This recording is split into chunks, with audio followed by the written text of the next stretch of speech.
Olá, muito boa noite. Você ligado no canal AgroPlus. Começa mais uma edição do programa AgroDebate, o programa que debate o agronegócio. Hoje, 3 assuntos importantíssimos e que estão super em alta aí no momento serão debatidos.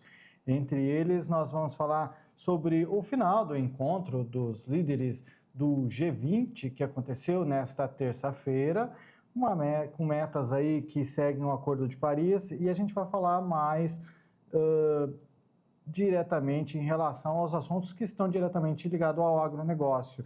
Então, a gente vai mencionar o desenvolvimento sustentável e ações climáticas que foram debatidos aí durante esse encontro de 2 dias aqui no Brasil, no Rio de Janeiro, e que recebeu autoridades do mundo todo. Nós vamos debater também hoje no AgroDebate um modelo inédito de restauração florestal que foi anunciado pelo governador do estado do Pará durante a COP29, que é outro evento que acontece paralelamente, né, também ao G20. Então, portanto, esse evento que acontece lá no Azerbaijão teve a presença aí, portanto, do governador do estado do Pará, que lançou aí um modelo de restauração florestal que deve ser remunerada. A concessionária que vai assumir aí esse projeto, ela vai ser remunerada através de créditos de carbono.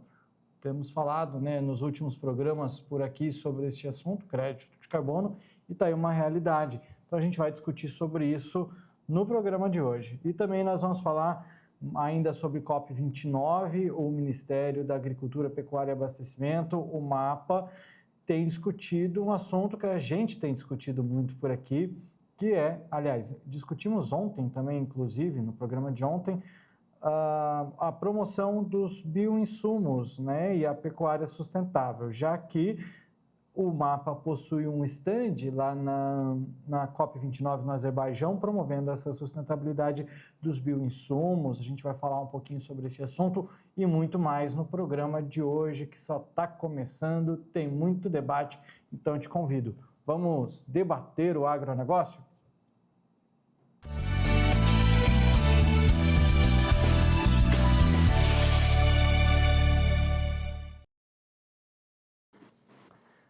Então, eu já convido os meus...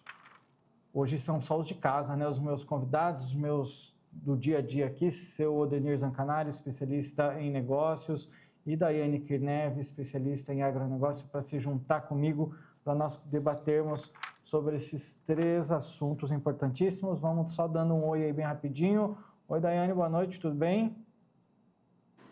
Oi, José. Oi, Bianco. Boa noite. Telespectadores também, tudo bem? E com vocês? Tudo certo. Seu Bianco, tudo certo por aí? Boa noite, José. Boa noite, Daiane. Tudo bem? Boa noite, pessoal que nos assiste. Estamos aí mais uma vez. Isso aí. Vamos falar sobre assuntos que estão em alta, já que hoje, vamos começar então começando pelo G20, né?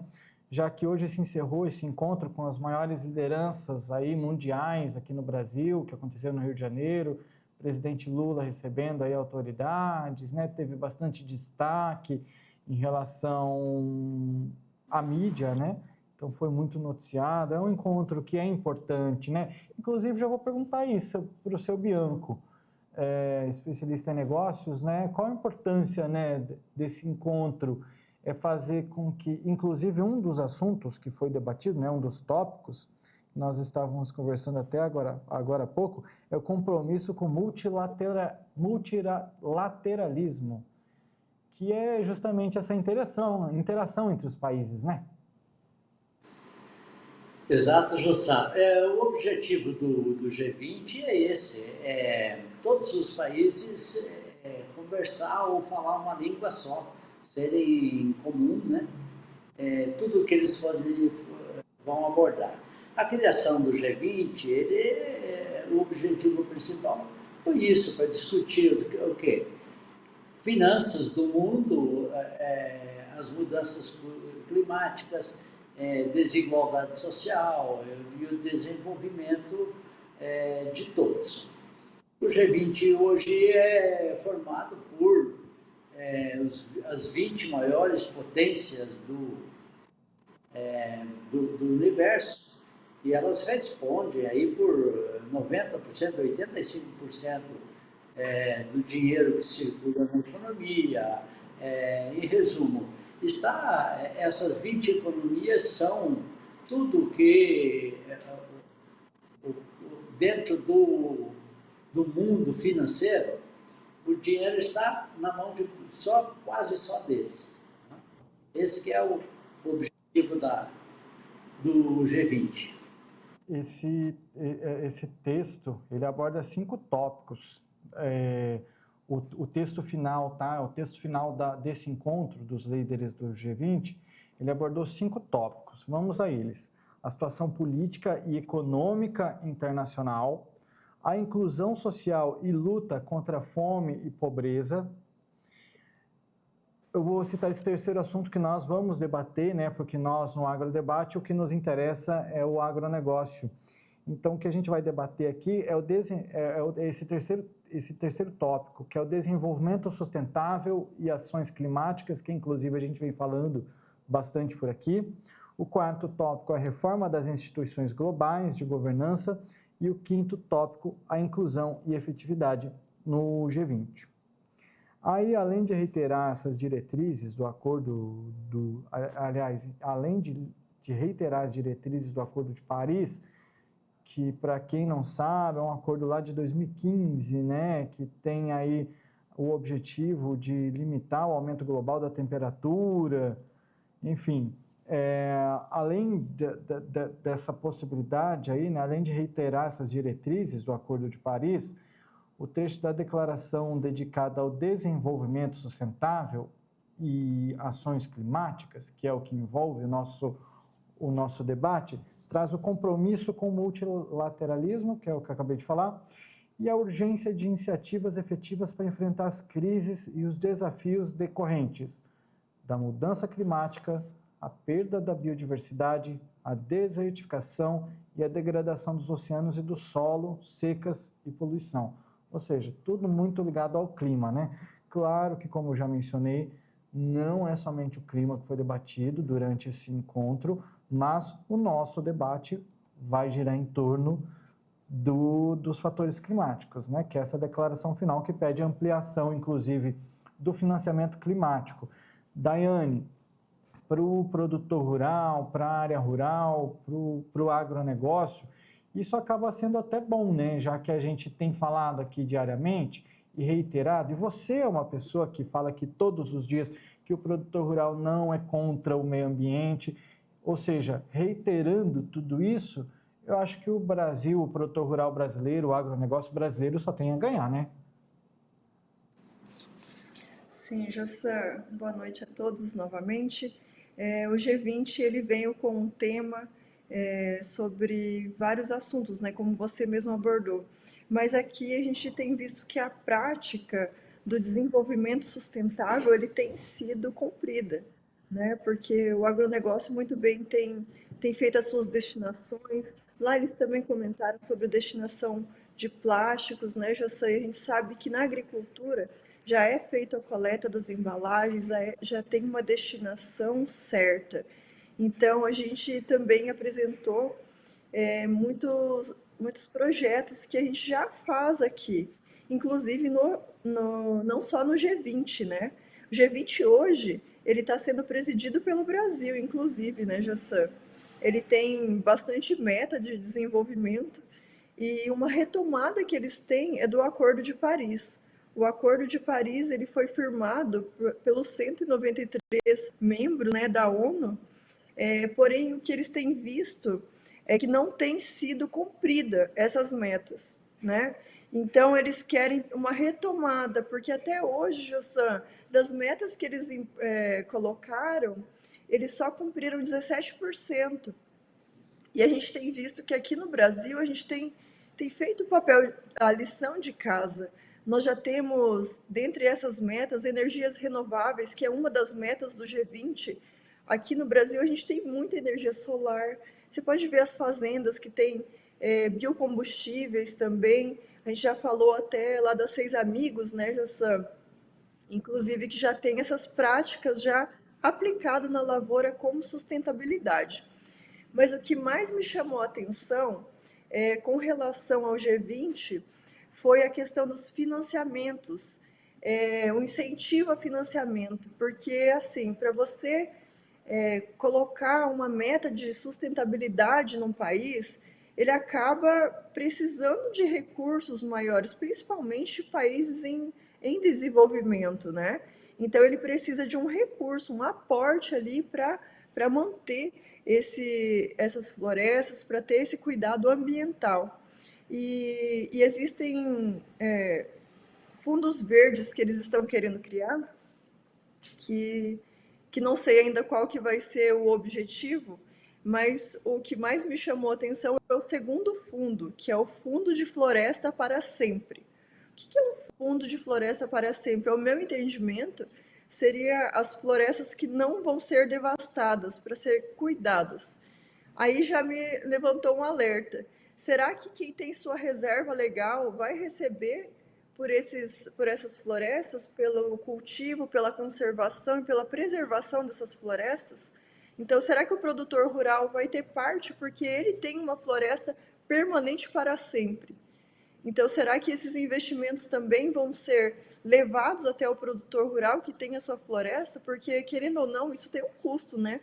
Para você preservar uma floresta, você tem um custo, você tem que ter um cuidado, você tem que ter uma equipe já, porque em caso de incêndio você tem que ter equipamentos, né? Então, tem um cuidado, tem uma preservação ali em cada propriedade rural.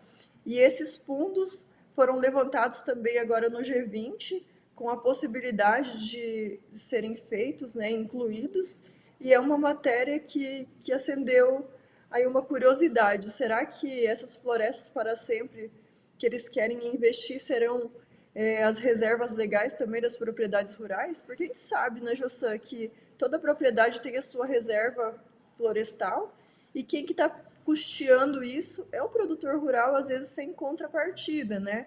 A gente já falou de crédito de carbono, mas efetivamente ainda não vi nenhum dinheiro entrando na conta dos produtores, né? Então, quem sabe aí esse fundo seja algo, porque se a gente for ver, é um ativo parado, né? Acaba ficando lá uma parte da fazenda que o produtor não pode utilizar. Então, seria uma maneira até efetiva de bancar isso, né? Esses custos que ele tem para preservar essas florestas. Seu Bianco, Sam, eu queria comentar, porque a Daiane foi muito feliz de falar nisso. Será que o produtor rural brasileiro ele vai ser beneficiado com essa reserva?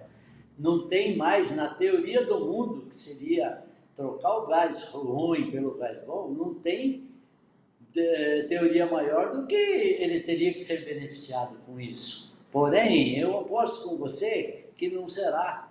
Os países eles não têm o objetivo de, principalmente europeus, ou quem já se matou, eles não têm o objetivo de trocar o gás ruim pelo gás bom. Eles querem eles ganhar dinheiro. Você falou também, você foi muito feliz que nós temos uma floresta, é um ativo. Eu digo que é um passivo, porque nessa floresta de reserva que nós temos hoje, o produtor tem que cuidar, o produtor não pode deixar ninguém entrar lá dentro. Se pegar fogo, o produtor é multado. Então, não tem cabimento que não se faça, que isso não gere créditos para o produtor rural. A teoria de que você tem que transformar o gás ruim em gás bom, a mata está aí. Eles falam que a mata, de repente, não tem muitas árvores. Matas de cerrado ou matas na Amazônia, nós temos de 5.000 a 10.000 árvores. Se você procurar hoje no Google, de repente, quantas árvores tem no hectare? Eles vão te dizer que tem de 1.100 a 1.800, mas isso são árvores plantadas. O eucalipto, por exemplo, que você planta 3 metros por 3 metros, ele vai ser 1.100 árvores num hectare. Agora, a mata densa mesmo, ela chega a ter até 10.000 árvores. Imagina quanto isso não representa no mercado de carbono. Daiane? Jossã, só para complementar, que parece que essas ações sustentáveis, muitas vezes, elas vêm só para compensar aqueles países que já estão desenvolvidos e não vão parar e não vão tomar outras medidas, então eles vão pagar ou fazer com que os outros façam sustentáveis, porque eles já fizeram e eles não vão lá reflorestar a terra deles, a indústria deles. Eles não vão parar as indústrias, diminuir a, a poluição das indústrias dele. O que, que eles querem fazer? Fazer com que os outros, que ainda não abriram, né, não abram e parem de se desenvolver. Então é quase uma compensação. Só que essa compensação eu não estou vendo o monetário dela. Eu não estou vendo uma contrapartida. Eles estão cobrando muitas ações, e em contrapartida a gente não vê deles, né? Dos países desenvolvidos, eles estão às vezes financiando para que não seja aberto, para que seja preservado, porque eles já abriram, porque eles já preservaram, é como se fosse uma compensação. Só que essa compensação ela precisa ser efetiva. Igual o Bianco falou mesmo, muito bem colocado, é um inativo, né? Porque a gente tem a propriedade, tem a reserva, não consegue utilizar e não tem uma contrapartida financeira. Então, que seja feita uma contrapartida financeira, se eles querem mesmo que não seja desenvolvida essa área, que seja preservada, então eles que custeiem isso, né? Porque eles já fizeram a abertura deles, já fizeram o desenvolvimento deles. Tanto é que os países que não estão de acordo, a gente viu até uma dificuldade, né? Não sabíamos nem se o presidente da Argentina entraria novamente, ele estava até em dúvida, né? Fez algumas declarações públicas que estava contra o G20 porque ele não quer, ele sabe que o país dele também é um país com economia agrícola e determinados acordos podem frear a economia. Então, ele foi muito sábio, ele até entrou depois, mas com ressalvas, porque ele não quer frear o desenvolvimento do país dele, que agora está melhorando, inclusive. Seu Bianco? Justa, o Milei, que é o presidente da Argentina, ele tem o mesmo pensamento do Trump. Então, o Tratado de Paris agora, eu acho que no que o Trump entrar, eu acho que os Estados Unidos vão cair fora. E o Milei também vai na mesma onda dele. O Milei só não quis ser desagradável aqui no Brasil, por quê? Porque ele não tem a força dos Estados Unidos, mas ele defende essa tese de que os países, entre aspas, nós, subdesenvolvidos ou estamos em desenvolvimento, nós temos que ter vantagens. Daí ele falou bem aí, a poluição que todo mundo fala, qual é a poluição mundial hoje? É só as queimadas do Mato Grosso? Alguém fala de poluição industrial? As indústrias são as que mais poluem. Alguém fala de poluição de automóveis? A força dos fabricantes de automóveis são muito grandes. Então, o mundo inteiro não quer que nós aqui, não vamos falar de desmatar, nós vamos falar de transformar matas em áreas produtivas, porque nós somos muito eficientes, nós plantamos muito bem, nós colhemos muito bem, nós temos um clima muito bom, e aí a gente vai concorrer com o mercado desse pessoal. Eles não nos alcançam mais, se eles deixarem a gente desmatar mais 10, 20, 30%. Aliás, vamos acabar com a palavra do desmate, vamos transformar, vamos falar que as nossas matas serão transformadas em terras improdutivas para terras produtivas. Inclusive, a gente vai falar daqui a pouquinho sobre um modelo inédito, né, de restauração florestal remunerada com crédito de carbono, né, que foi lançado pelo governador do estado do Pará durante a COP29 no Azerbaijão. Mas é daqui a pouquinho, mas para a gente encerrar esse assunto do G20, teve até situações engraçadas, né, durante esse encontro, já que eu acho que o principal, a parte mais engraçada vem tudo de parte dos Estados Unidos, na minha opinião. Começando pela entrada do presidente, que não entrou pelo local onde todos estavam entrando e daí já virou um assunto por conta disso, não subiu a rampa porque disse por problemas de saúde, etc., então não subiu a rampa. Depois não conseguiu tirar a foto e teve que pedir a foto. Seu Bianco tem até uma curiosidade para nos trazer a respeito da fotografia, né? E por que seria tão importante essa foto aí que o Joe Biden perdeu de início e depois o nosso presidente foi, digamos assim, bonzinho com ele para refazer a foto e teve que juntar todo mundo de novo para refazer, né, seu Bianco? Justa, essa foto é aquela foto que a gente fala que é foto de família, né? Todo mundo ali, todo mundo sorridente, todo mundo. Então, a foto quer dizer que houve um consenso em tudo. Porém, o presidente dos Estados Unidos alegou que não avisaram ele a tempo, daí ele estava em reunião com o premier lá do Canadá, os dois não participaram. E, além disso, tinha faltado a premier italiana também. Então, são os três que não estavam na primeira foto. Aí fizeram outra foto hoje, mas aí o Milei zarpou fora, o Milei não entrou nessa foto. Então, aí já o consenso também, eu acho que ficou mais feio agora, né? Porque o Milei, como o Daiane falou, era um crítico do G20, ele quer, vamos dizer, o mesmo perfil de Estados Unidos, ele quer bater de frente. Então, eu acho que a foto aí, no fundo, ficou mais feio agora do que estava antes. Eu acho que futuramente e historicamente falando, isso aí pode gerar um problema aí, né, na interpretação histórica disso tudo.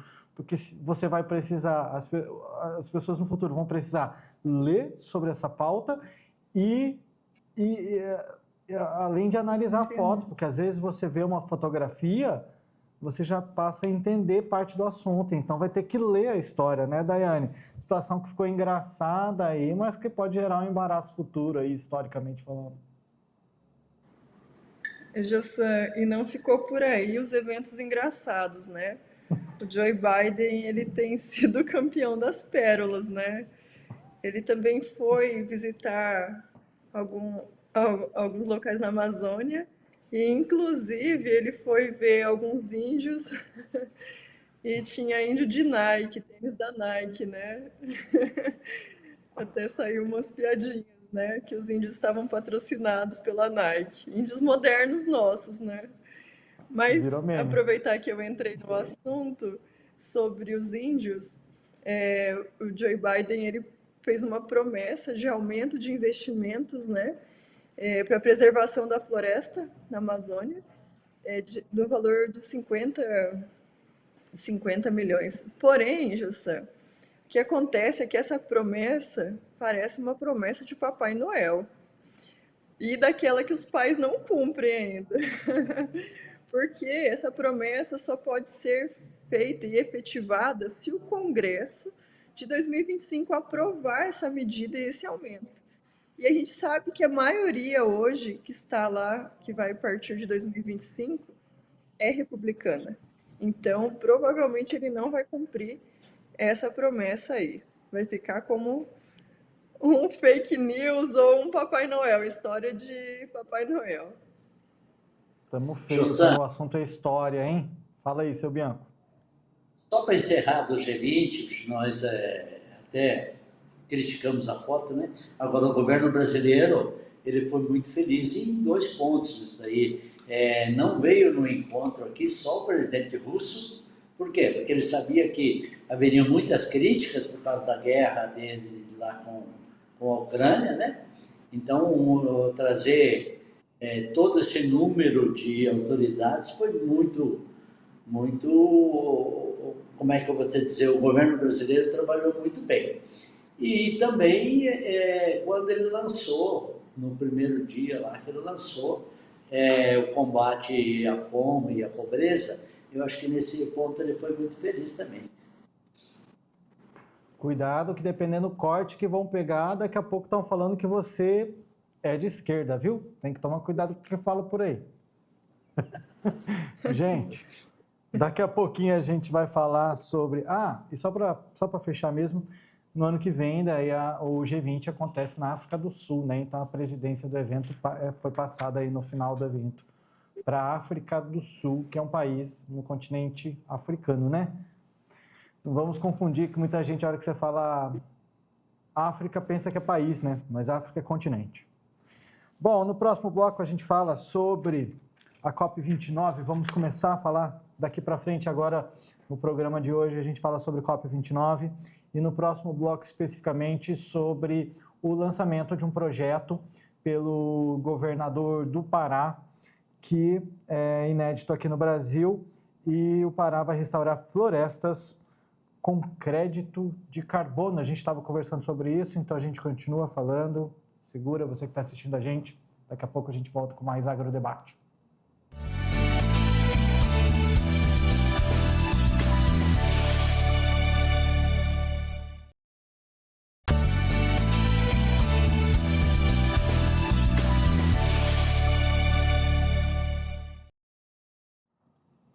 O Agrodebate está de volta e hoje já falamos sobre G20 e daqui por diante a gente fala sobre COP29. Tem 2 assuntos ainda sobre a COP29 para a gente debater aqui dentro do Agrodebate. E eu já chamo os meus convidados, aliás, os meus fixos aqui, né? Hoje é entre os de casa. Vamos falar agora sobre COP29, que é a Conferência das Nações Unidas sobre Mudanças Climáticas, Seu Bianco, especialista em negócios, e Daiane Kirnev, especialista em agronegócios, para nós falarmos sobre a Conferência das Nações Unidas sobre as Mudanças Climáticas, que acontece lá no Azerbaijão, nesse ano, e que vai até, salvo engano, acho que até dia 22, acho que até dia 22 que vai, então estamos nos últimos dias, e uma das pessoas, um dos brasileiros que está lá representando o nosso país, e que no meu ponto de vista, Daiane, inclusive a gente vem falando diariamente sobre a dificuldade da comunicação do Brasil em relação às políticas ambientais em relação ao mundo. E isso, na nossa opinião, né, eu acho que a gente tem um consenso que seria o maior problema, já que a gente está fazendo o dever de casa, a gente tem feito políticas de preservação ambiental, mas o mundo não sabe disso. Então, a falta de comunicação seria o maior problema. E, na minha opinião, esse lançamento por parte do governador do Pará de restaurar florestas com pagamento através de crédito de carbono, né? A gente chegou até a debater aqui, Daiane, que a gente não sabia como que esse crédito de carbono vai chegar, né? Como é que vai ser feito? E esse modelo foi lançado pelo governador Helder Barbalho, que ele anunciou o edital de concessão da unidade de recuperação Triunfo do Xingu, que fica lá em Altamira, no Pará. É uma área de mais de 10 mil hectares, e que ela vai ser recuperada por meio de um modelo inédito aqui no país e que prevê essa restauração ecológica por um período de 40 anos. Essa concessão ela vai permitir a restauração da vegetação nativa nessa área de preservação lá do Xingu, com a concessionária que for assumir, né, esse projeto, sendo remunerada pelo aproveitamento de créditos de carbono gerados durante esse processo. Acaba sendo, aquilo que a gente vem debatendo aqui, uma maneira de divulgar amplamente a nível mundial, né, Daiane, esses projetos e essas ações que o Brasil tem feito, esse dever de casa que o Brasil tem feito em relação à preservação ambiental, né? Sim, Jussan, nessa COP foi apresentado pelo governador do Pará essa oportunidade, né? Eles querem tanto regenerar, então vai abrir a oportunidade de concessões. Da mesma forma que é feito com empresas que fazem asfalto, que fazem construções públicas, será feito um projeto de recuperação ambiental florestal. Será replantadas árvores e espécies nativas naquela região, numa área de 10.300 hectares aproximadamente. a empresa, a concessionária que ganhar, ela vai ter até 40 anos para fazer essa recuperação. E o mais interessante é que o pagamento vai ser através de crédito de carbono. Olha só, ele já lançou um projeto e muito inteligente esse projeto, né? Porque fazer, já que eles falam tanto em preservação e recuperação, tá aí a oportunidade, né? Tá aí a oportunidade deles investirem 258 milhões e depois recuperar com o crédito de carbono. Mas eu te pergunto, já existe projeto com crédito de carbono aqui no Brasil funcionando que eu saiba não. Então eles vão ter que fazer essa concessão e já criar um projeto e um modelo de compra de crédito de carbono, porque o investimento é altíssimo. Só que esse investimento também vai trazer muitos benefícios para a região, né? Vai trazer, parece, aproximadamente 2.000 empregos, investimentos na cidade, né? Desenvolvimento também na cidade, na região. E vamos lá ver sobre o crédito de carbono. A promessa é grande, né, Jossan? É. E o nosso participante de quinta-feira aqui, né, nosso colega de bancada também, Zaid Arbid, quando a gente conversou sobre isso aí, a gente debateu, né, nos bastidores, ele elogiou, viu, o presidente do Pará, o governador, perdão, Helder Barbalho, chamou ele de visionário. Seu Bianco, tem alguma opinião sobre Helder Barbalho e esse projeto?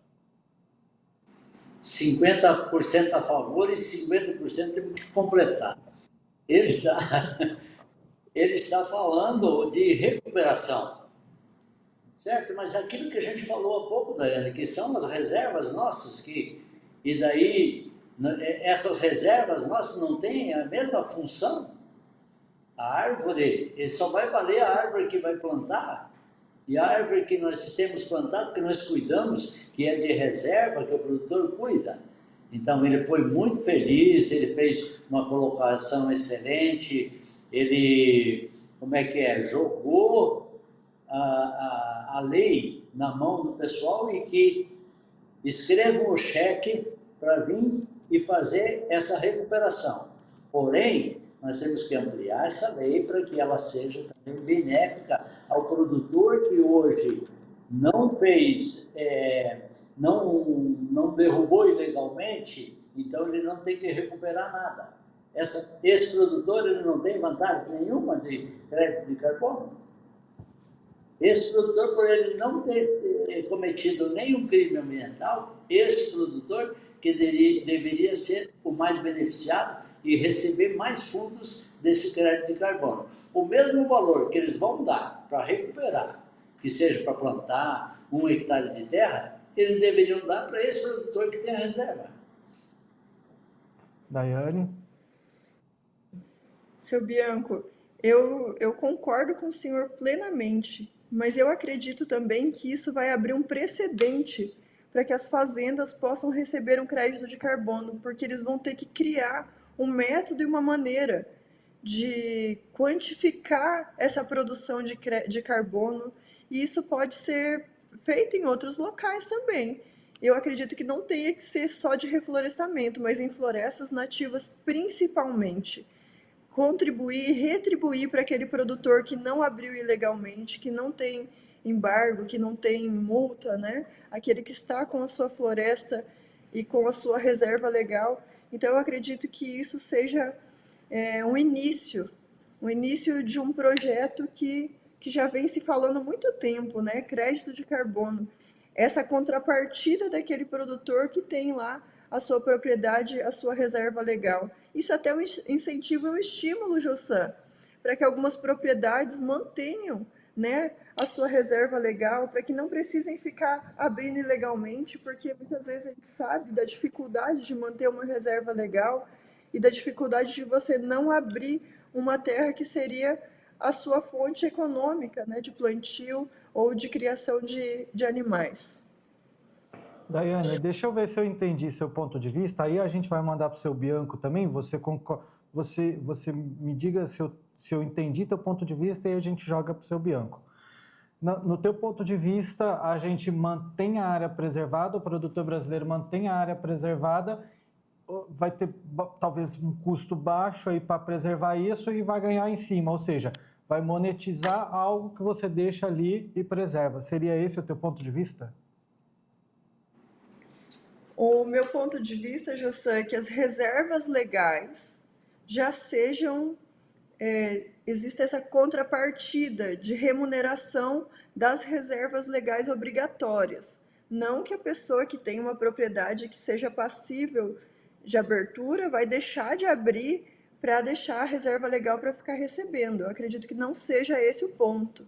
Mas o ponto é que quem já tem a sua reserva legal, que tem essa contrapartida e receba os créditos de carbono pelo que ele já está fazendo pelo meio ambiente, já está deixando de produzir naquela área, já está deixando de desenvolver uma atividade, né? Então ele não está tendo economia nenhuma, não está tendo contrapartida deixando aquela floresta. E ele se mantendo legal ali dentro da floresta dele, ele receber essa contrapartida que ele deixou de produzir, né? De ter os seus fins lucrativos com aquilo. Certo. Seu Bianco? Gustavo, completando, a reserva legal hoje, para o produtor rural, é um passivo, ela só dá despesa. Você é um pouquinho até radical nesse ponto. E se você tem uma reserva legal, eu estive sempre fazendas grandes, de 10 mil hectares, tem 5 mil hectares de mata lá como reserva. Se o fazendeiro for lá e sem permissão de SEMA ou IBAMA, quiser tirar lá 10 palanquinhos para fazer uma cerca, para cercar um carneiro, ele é multado por isso.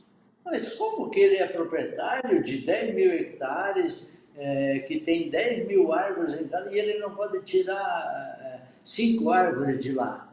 Ele só tem o custo de manutenção disso. Então, isso é uma aberração que a gente vê isso daí. Isso, no meu entender, se torna só passivo, só despesa. Outro fator, por que é que o produtor rural ele transforma a mata em área produtiva, seja para gado ou seja para soja? Porque ele espera obter desse resultado uma renda.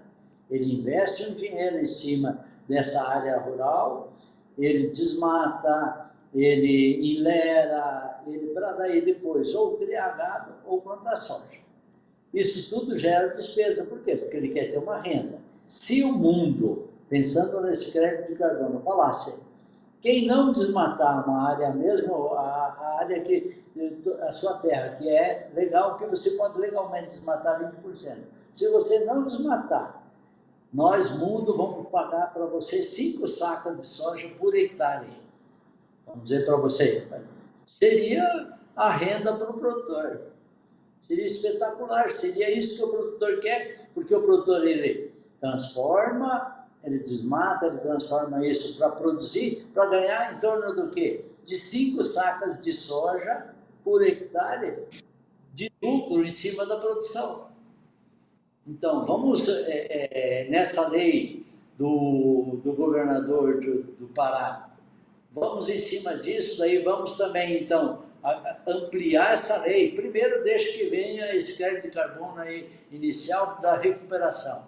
Depois, vamos tentar ampliar essa lei para beneficiar esses produtores rurais. Você falou aí desse projeto, se o mundo todo, cada um pagasse um pouquinho, né, para o produtor rural, ele manteria e pronto. Eu achei muito lindo o projeto, mas vamos falar sobre a possibilidade de um projeto como esse ser implementado? Você acredita que isso possa ser uma realidade? Pode, é só... Olha, pode Era falar. Desculpa. Pode ir, seu Bianco. A pergunta era para você, daí a Daiane completa daí. Então, tá bom. Pode sim, pode. Quem é que polui? Carros, indústrias. A indústria do quê? A indústria que fabrica canetas, já que eu estou com uma caneta aqui.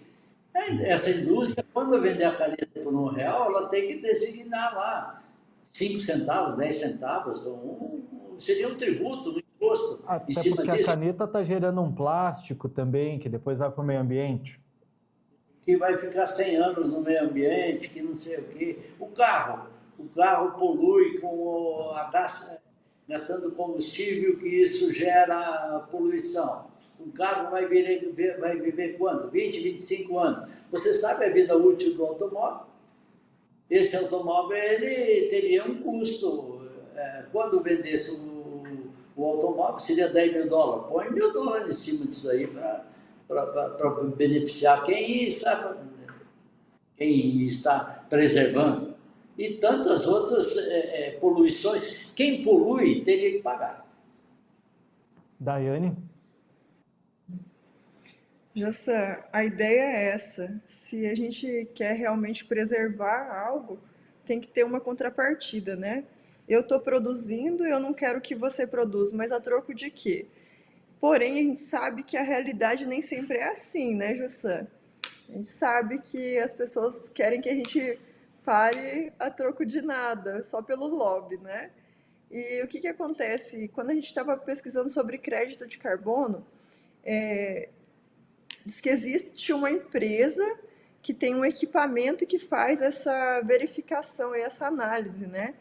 E parece que, assim, quando você se fala sobre plantio, sobre lavoura, a lavoura mesmo, ela prende o carbono no solo. Ela absorve, né? A lavoura prende, a floresta prende, e existe um equipamento que é medido. Só que esse equipamento é um equipamento novo, ele é moderno, ele é caríssimo. E essa empresa, ela vai fazer como se fosse uma venda, né? Ela é como se fosse uma corretora, Jossan, de imóveis. Ela vai fazer, igual quando o seu Bianco vai vender uma casa, ele ganha uma porcentagem. Só que diferente do Bianco, essa empresa vai ganhar muito. Não estou falando que você ganha pouco, Bianca, eu estou falando que a gente sabe que Mas tem as práticas de corretagem, né? E assim, essa empresa, como ela é uma das poucas, né, não existe ainda concorrência, parece que o valor do investimento e do retorno para o produtor rural do crédito de carbono vai ser muito baixo ainda. Então, ainda não vai ser nesse nível que o Bianco falou, das 5 sacas, que era o ideal, né, para que fosse compensado esse inativo, né, que é a floresta, essa preservação que fosse compensada dessa forma. Mas a gente sabe que a realidade é que os valores dispendidos para o crédito de carbono ainda é muito baixo, eles são medidos em toneladas, Jussan, e parece que o custo ainda é baixo e ainda tem essa questão da corretagem. Seu Bianco? ele falou muitas verdades, mas a maior verdade mesmo é que você falou que eu ganho muito pouco. Isso é bem. Não, mas é bem dispensado. Deveríamos taxar quem mais polui, não é taxar, cria-se um imposto. Você vai no supermercado, aí você compra 1 quilo de erva, você está pagando 17% de ICM, você está pagando PIS, COFINS, social. Cria-se o imposto da. Vamos criar um nome aí, né? O imposto verde. Põe uma taxação. Você sabe qual é o produto que polui mais e o que polui menos.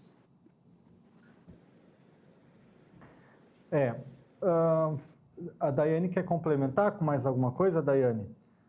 Porque eu tenho mais informações aqui sobre esse projeto aí do estado do Pará, que tem contrapartidas, né? Eu acho que eu já vou pular para isso, daí se você quiser complementar, Daiane, na tua fala, você complementa.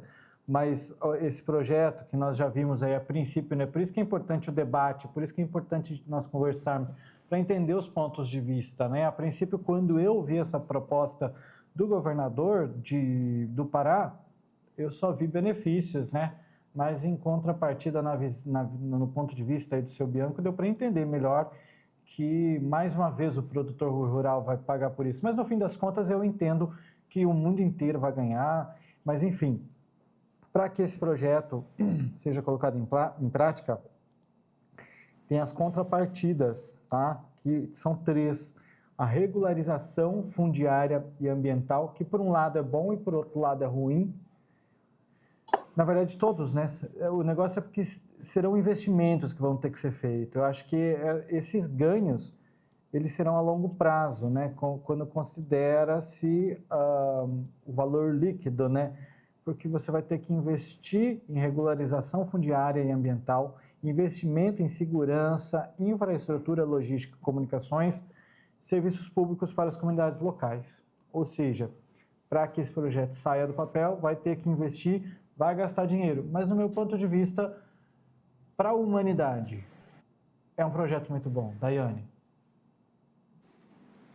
Com certeza, Jassan. É uma área que vai recuperar o bioma natural, né? Vão ser trazidos ali, além das plantas nativas, que muitas vezes acontece delas por ignorância ou às vezes por necessidade, elas irem desaparecendo, né? Se extinguindo. Só que o investimento ali, igual você falou, não é só em reflorestamento, ele é um investimento altíssimo. Eu havia comentado de 258 milhões, Jussan, de reais. Por isso que o prazo para esse reflorestamento é um prazo de 40 anos, porque acredita-se que para você conseguir recuperar com o crédito de carbono, ainda com o crédito de carbono ainda tem um valor muito baixo no mercado, por isso essa concessão e esse prazo tão longo para recuperar esse investimento. Bianco? O governador do Pará, ele citou dois fatores aí que o Mato Grosso não tem. Regularização fundiária no Mato Grosso tem assentamentos, mas documentalmente o estado do Mato Grosso é perfeito. Tem escrituras, tem CAR, que o CAR é um cadastro ambiental rural. Hoje, se você entrar na SEMA, no documental da SEMA, e pedir qualquer área do Mato Grosso, eles vão te dar lá, se a área de 20 mil hectares, você tem 1 hectare que foi desmatado ilegalmente. Já está lá, aparece na cor vermelha. E isso que o pessoal, que os compradores de soja fizeram, essa da soja, me falha o nome agora, me falha, que a gente não possa vender a soja lá, eles olham na tua fazenda, com o georreferenciamento e com o CAR, eles descobrem bem certinho se você tem algum problema ambiental. Então, o governador do Pará, ele citou muito que tem esse problema documental, porque o Pará, sim, o Pará tem muito problema de documento, não tem esse CAR. Agora, nós aqui no Mato Grosso estaríamos já 5, 10 anos na frente do Pará com essa parte documental. Tá certo. Daiane, quer complementar com mais alguma informação ou podemos seguir? Podemos seguir, Jussan. Só vou fazer então uma perguntinha para vocês, para deixar vocês aí, ó, em maus lençóis ou não. Vamos lá então. Eu vi que dividiu opiniões aí. Governador do Pará. Poxa, até perdi o nome dele aqui. Alguém que sabe me dizer aí? Helder Barbalho, né? Helder, Jader era o pai dele. Amá-lo ou odiá-lo? Seu Bianco? Eu achei muito vantajoso, vamos amá-lo, né? Ele teve a coragem e a iniciativa de dar o pontapé inicial. Eu falo muito, Jossan, na nossa vida, que quem dá a ideia, às vezes não é valorizado. Comento sempre que a estrada daqui para Nova Maringá, quem foi que deu a ideia para se fazer o asfalto, para iniciar a documentação disso? Alguém deu essa ideia. Agora, hoje, outras pessoas fizeram esse asfalto, todas devem ser valorizadas. Porém, aquele que deu a ideia inicial foi o pontapé inicial. Se não tivesse a ideia, não teria sido feita. Então, o governador do Pará tem que ser muito aplaudido. Ele deu a ideia, agora depende a nós, do mundo, ou de ampliar essa ideia e ajudar mais na ampliação dessa lei que ele deu o pontapé inicial. Estou me segurando para não dar risada cada vez que aparece o joinha aí ó, na tua tela. Não sei o que é que acontece no teu celular aí que aparece, né? Vamos tentar resolver para as outras vezes. Complementando a tua fala, criticar é fácil, né? Agora, dar o pontapé inicial que é difícil. Daiane, Helder Barbalho, amá-lo ou odiá-lo? Jassa, eu acho uma iniciativa louvável. Então, amá-lo, né? Porque, querendo ou não, ele vai mexer com a questão do crédito de carbono, vai ter que criar um jeito de regulamentar isso, até porque ele está propondo essa contrapartida financeira, né? Então, vamos mais amá-lo. Claro que tem as partes, né, que a gente não concorda, sempre tem, mas ele foi um inovador, então louvada essa iniciativa dele. Pode ser um modelo futuro de negócio, né? Quem sabe lá na frente a gente vai ter muita gente aplaudindo ele. Mais um intervalo comercial. Na volta a gente vai falar sobre, ainda na COP29, o Brasil busca se protagonizar como líder climático da economia de baixo carbono, que é tudo isso que a gente está falando. Vamos fechar com chave de ouro. Seu Bianco tinha prometido para ele que eu ia largar ele no último bloco, mas só mais alguns minutinhos ele vai ficar conosco aí. Segura aí, você que está conosco no Agrodebate, a gente volta já já.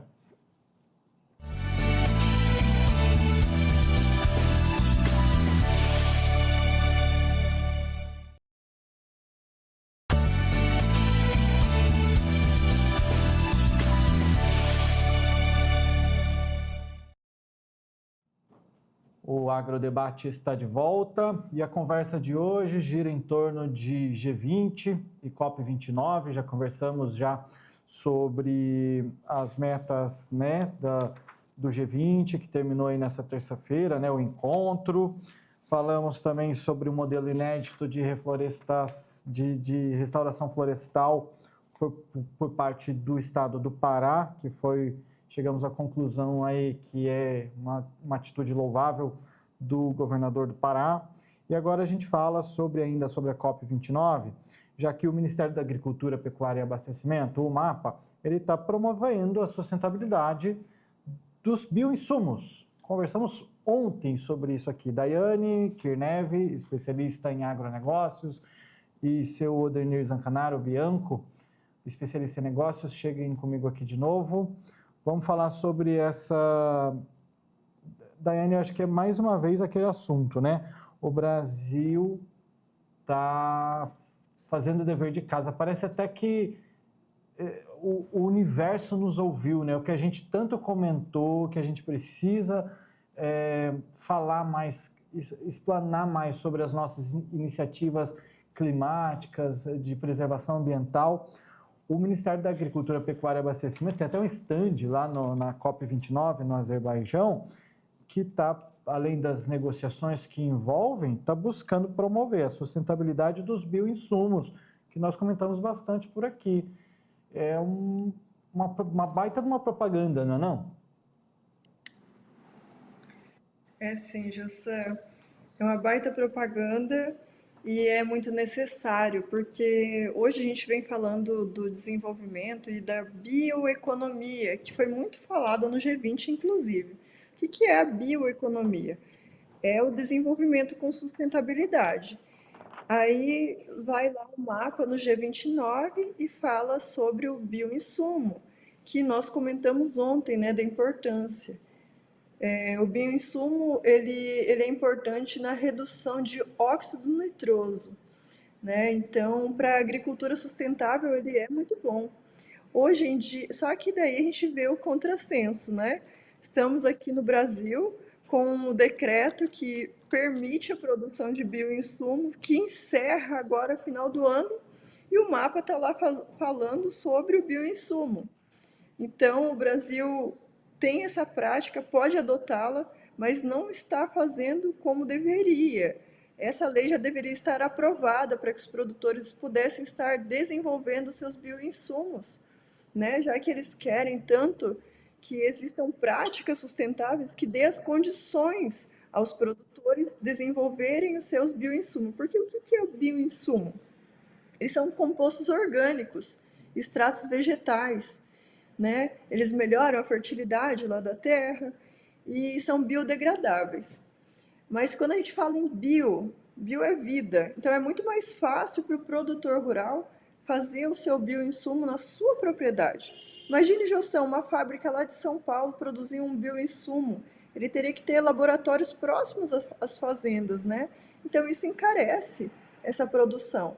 E hoje a gente fala do bioinsumo, o mapa mesmo, como você muito bem pontuou, está lá na COP29, falando sobre as práticas de uso do bioinsumo. Enquanto isso, no Brasil, nós estamos prestes a perder o decreto, perder a vigência do decreto, né, que autoriza a produção do bioinsumo. Então, o que tem que acontecer, né? O que a gente tem que fazer? Os políticos têm que fazer o dever de casa também. Quer ir lá falar do bioinsumo? Aprova lá a PL que está pendente para poder produzir o bioinsumo nas propriedades rurais. Bioinsumo ótimo, excelente, mas tem que ser produzido pelos produtores mesmo. Eu não concordo que a indústria vá precificar lá nas alturas o bioinsumo para vender como prática sustentável, para levar essa conta mais uma vez para o produtor rural. Então, é sim uma prática maravilhosa. O MAPA está lá com um stand excelente, mostrando práticas sustentáveis, tanto na produção de milho, de soja, de outros leguminosas também, e inclusive sobre a criação de gado, eles têm falado de uma forma sustentável, né, Jossan? Então, eles estão com o stand lá mostrando que é possível sim. Só que essa conta não tem que chegar na ponta, né? Ela tem que sair de uma forma boa para o produtor rural também, para que essa prática seja acessível para que todos possam utilizar ela. Seu Bianco, nosso tempo está acabando. Vou te dar um minutinho só, pode ser? Você consegue explanar em um minuto aí? Eu quero a tua opinião ainda sobre isso tudo, sobre o mapa lá na COP29, no Azerbaijão, e os bioinsumos. É excelente a ideia do mapa na conferência. Agora, é incabível que o produtor rural esteja sendo taxado e que essa PL não seja aprovada recentemente. Isso é um fator que nós não poderíamos nem estar discutindo. Os bioinsumos, eles são fantásticos, eles só trazem vantagens. Mas a indústria química, ela quer bloquear tudo isso, já sabe. Então, infelizmente, no Brasil é assim. Quando você pensa em um benefício macro, que seria para todos os produtores rurais, vem uma PL aí que não deixa você produzir economicamente, principalmente para nós do Mato Grosso, que não temos essa logística nossa, trazer produtos lá de São Paulo até aqui, qual o custo do frete, tudo isso, né? Então, infelizmente, ainda estamos correndo atrás disso aí. Atitude louvável do mapa, temos que agradecer. E só para reiterar, tem mais assuntos sobre bioinsumo, votação, a expectativa de votação de um projeto de lei, né? Para que os bioinsumos sejam regularizados e o produtor rural possa continuar produzindo bioinsumos dentro da sua propriedade, o que é ambientalmente correto, o que é mais barato para o produtor rural, enfim, é muito bom. A gente pode debater mais sobre isso, mas se você de casa perdeu no programa de ontem, a gente falou sobre isso, vai lá no YouTube, nas redes sociais e assista. Gente, meus amigos, Daiane, obrigado por hoje. Obrigada a todos, tenham uma boa noite. Seu Bianco, obrigado. Obrigado, meu filho, Deus te abençoe. Valeu. A você ligado aqui no Agro Plus e também aqui no Agrodebate, muito obrigado pela sua companhia. Não se esqueça, amanhã tem muito mais. De segunda a sexta, o Agrodebate debatendo o agronegócio. Uma boa noite para você e até amanhã.